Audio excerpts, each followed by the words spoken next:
Want to have you guys back on the channel.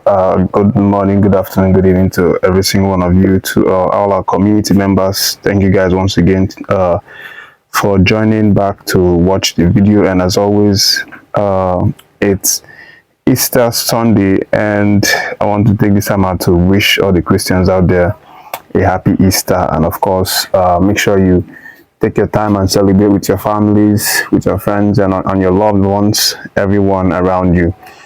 And you know what I do here, basically, to give you guys a bit about Nigerian Super Eagles. And of course, yesterday we saw a lot of games being played.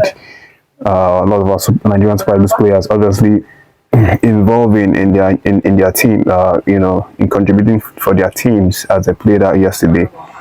And one of the talking points was the fact that Osimhen and Napoli actually fell by 3-0 to Ademola Lookman's Atalanta. It was, of course, a very disappointing one for Osimhen, I'm sure, because he was unable to make any difference or make any meaningful difference for that one, even though he played the full 90 minutes, actually having 5 shots on target, which is really very impressive. You know, it showed how involved he was in the match, how he tried his best to actually get on the score sheet, but it was not about to be. So 5 shots on target, no goals from those attempts.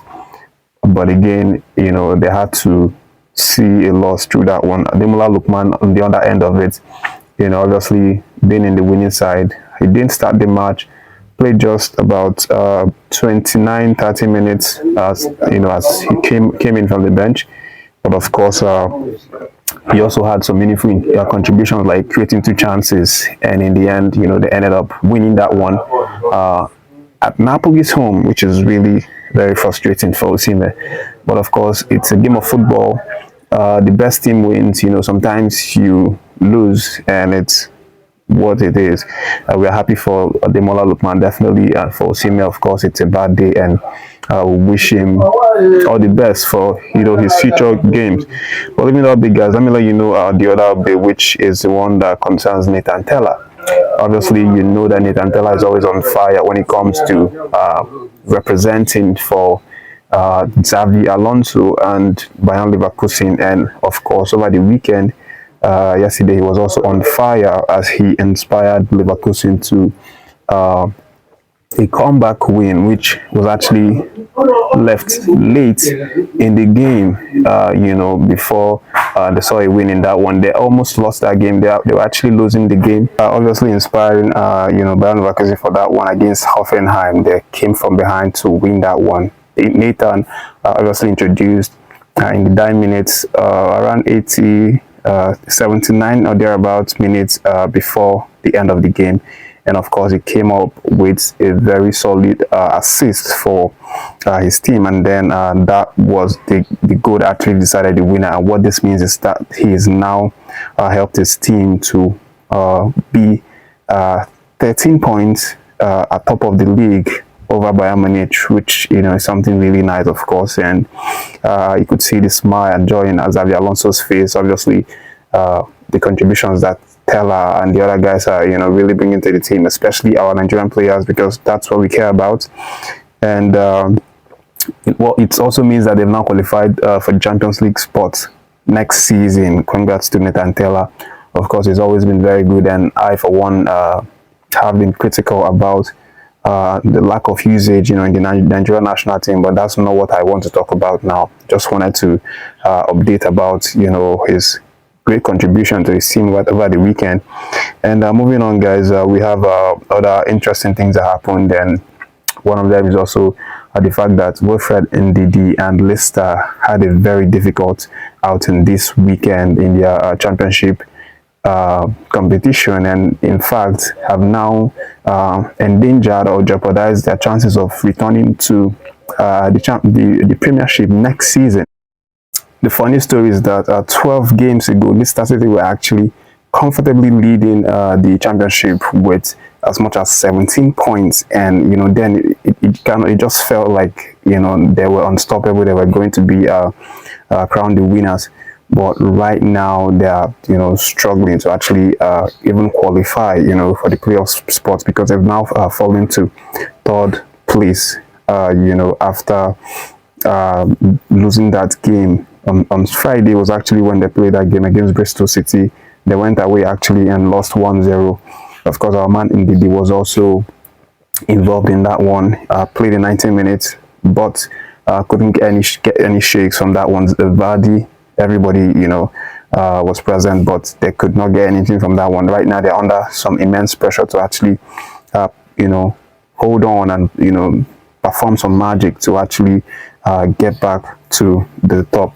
But it's not over for them. They still have a chance. Of course, it's remaining just 8 games to end the season, to end the championship for them, and they're obviously not too far away. Ipswich Town is leading with 84 points. Of course, Leeds United 83 and Leicester 82. So I think can still happen if they get back their groove. Then they are definitely going to have a chance at topping their table again and then promoting to the Premiership next season. But again, let me do that bit and give you the one that concerns Dennis Emmanuel. Of course, he was in display on Friday for Watford as they put up a very great performance over Leeds United. Dennis was obviously on fire for that game. Actually had a goal, which in his mind, when he had that goal, he thought that it was going to be the decider, the goal that actually wins the match for them. But of course, Leeds United obviously got an equalizer in the 9th minute of the game to cancel that one. But Dennis Emmanuel obviously impressing and making us proud at Watford. He's now scored a total of 4 goals since joining Watford.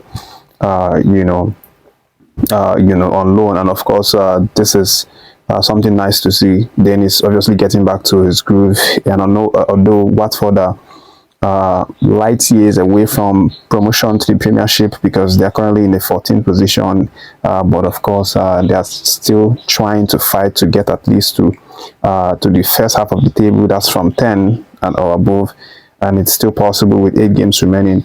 But it was a good feeling to see Dennis, actually getting this all-important goal, even though they had to go on in the end and draw that game. But let me leave that update and let you know the one that concerns Samuel Chukwueze. This is obviously a sad one, guys, and I know that it's something that everybody will eventually have to deal with at some point or the other. But again, when it happens, and it's really, really sad and devastating for anyone. So with that said, Samuel Chukwueze, the reports broke out that he actually lost his mother, and of course he's in deep grief right now, he and his family, and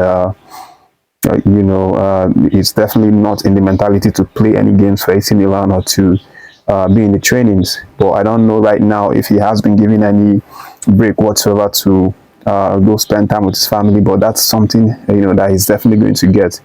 But I just wanted to add that one here to to express condolences to he and his family, and to pray for more strength to bear this great loss.